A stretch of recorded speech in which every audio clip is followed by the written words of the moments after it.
ಸಂಕಷ್ಟದಲ್ಲಿದ್ದಾರೆ. 70-80% ಬೆಳೆದಂಥ ಬೆಳೆ ಸಂಪೂರ್ಣವಾಗಿ ನಾಶ ಆಗಿದೆ. ಗಾಯದ ಮೇಲೆ ಬರೆ ಎಳೆದಿರೋ ಹಾಗೆ ಇವತ್ತು ಮಹಾರಾಷ್ಟ್ರದ ಜಲಾಶಯಗಳಿಂದ ಏನು ನೀರು ಬಿಟ್ಟಿದ್ದಾರೆ, 2 ಲಕ್ಷ ಕ್ಯೂಸೆಕ್ಸ್ಗೂ ಹೆಚ್ಚು ನೀರು ಇವತ್ತು ಹೊರ ಹರಿವೇನಾಗಿದ್ದಾವೆ. ಇದರ ಪರಿಣಾಮ ಇವತ್ತು ನದಿ ತೀರದೆಲ್ಲ ಬಡವರು ಕೂಡ ಸಂಕಷ್ಟದಲ್ಲಿದ್ದಾರೆ. ಹಾಗಾಗಿ ನಾವು ಖುದ್ದಾಗಿ ಭೇಟಿ ನೀಡಬೇಕು, ಸಮಸ್ಯೆಗಳನ್ನು ಅರ್ಥ ಮಾಡ್ಕೋಬೇಕು, ರಾಜ್ಯ ಸರ್ಕಾರಕ್ಕೆ ಕಿವಿ ಹಿಂಡುವಂಥ ಕೆಲಸವನ್ನು ಮಾಡಬೇಕು ಅಂತೇಳಿ ನಾವೆಲ್ಲರೂ ಕೂಡ ಬಂದಿದ್ದೇವೆ. ತಾವು ನೋಡ್ತಾ ಇದ್ದೀರಿ,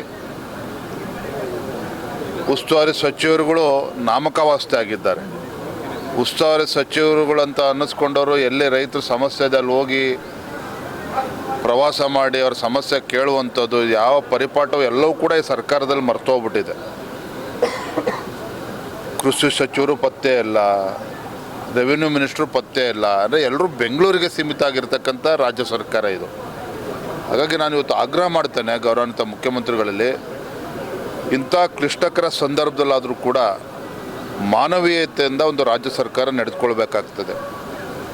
ಹಿಂದೆ BJP ಸರ್ಕಾರ ಇದ್ದಾಗ, ಯಡಿಯೂರಪ್ಪನವ್ರ ಮುಖ್ಯಮಂತ್ರಿಗಳಿದ್ದಾಗ NDRF ನಾರ್ಮ್ಸ್ಗೆ ಕಾಯ್ದೇನೆ ರಾಜ್ಯ ಸರ್ಕಾರ ಅಂದಿನ ಮುಖ್ಯಮಂತ್ರಿಗಳು ಯಡಿಯೂರಪ್ಪನವರೇ ಪರಿಹಾರವನ್ನು ಕೂಡ ಕೊಟ್ಟಿರ್ತಕ್ಕಂಥ ಉದಾಹರಣೆಗಳು ಕೂಡ ಕಣ್ಮುಂದಿದೆ.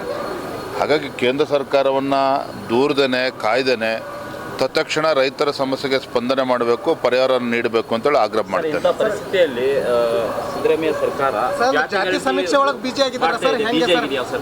ಸಿದ್ದರಾಮಯ್ಯನವರು ಮೂರು ಬಿಟ್ಟವರು ಊರಿಗೆ ದೊಡ್ಡವರು ಅಂತ ಅನ್ಕೊಂಡಿದ್ದಾರೆ ಕೆಲವರು. ಇವತ್ತು ರೈತರು ಸಂಕಷ್ಟದಲ್ಲಿದ್ದಾರೆ, ಅವರು ಜಾತಿ ಹೊಡೆಯೋದೇ ಅವ್ರಿಗೆ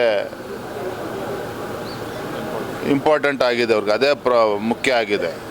ಇವತ್ತು ಗಡಿಬಿಡಿಯಲ್ಲಿ ಜಾತಿ ಜನಗಣತಿ ರಾಜ್ಯ ಸರ್ಕಾರಕ್ಕೆ ಅದಕ್ಕೆ ಅಧಿಕಾರ ಇದೆಯೋ ಇಲ್ವೋ, ಇದು ಯಾವುದೂ ಕೂಡ ವಿವೇಚನೆನ ಬಳಸ್ದೇ ಸಮಾಜನ ಹೊಡೆಯುವಂಥ ಕೆಲಸ ನೋಡಿ. ಇವತ್ತು ಜಾತಿ ಜನಗಣತಿ ಈ ರಾಜ್ಯದ, ಈ ದೇಶದ ಪ್ರತಿಯೊಂದು ಹಿಂದುಳಿದ ಶೋಷಿತ ಸಮುದಾಯಗಳಿಗೆ ನ್ಯಾಯ ಸಿಗಬೇಕು ಅನ್ನೋದ್ರ ಬಗ್ಗೆ ನಮ್ದು ಏನೂ ಭಿನ್ನಾಭಿಪ್ರಾಯ ಇಲ್ಲ. ಭಾರತೀಯ ಜನತಾ ಪಾರ್ಟಿ, ಇನ್ಫ್ಯಾಕ್ಟ್ ನರೇಂದ್ರ ಮೋದಿಜಿಯವರೇ ಸ್ವಾತಂತ್ರ್ಯ ಬಂದ ನಂತರದಲ್ಲಿ ಮೊಟ್ಟ ಮೊದಲ ಬಾರಿಗೆ ಕೇಂದ್ರ ಸರ್ಕಾರ ನರೇಂದ್ರ ಮೋದಿ